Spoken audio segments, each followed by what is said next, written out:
Assalamualaikum warahmatullahi wabarakatuh. Sampurasun haturan pamirsa tepang deui sareng Mang Inoy ngalangkungan channel Dongeng Mang Inoy.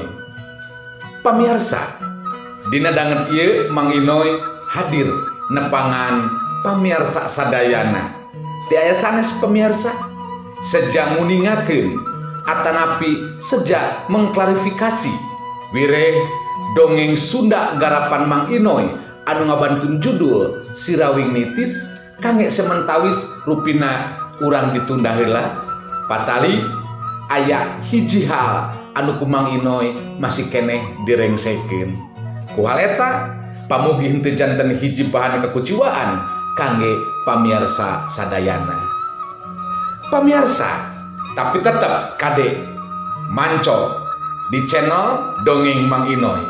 Patali etang-etang ngesi kakosongan Mang Inoy sapara kanca ti ais pangampi laga production baris ngesian ku karya-karya anu mangrupi sketsa, fenomena, roman, story, ayat carita-carita action sareng sajabina.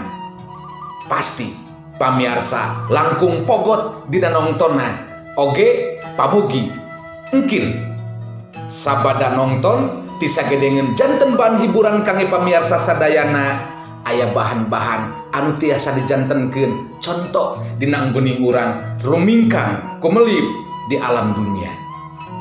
Pamirsa sakali deui tetep manco di channel Dongeng Mang Inoy. Hatur nuhun. Wassalamualaikum warahmatullahi wabarakatuh. Salam corelat.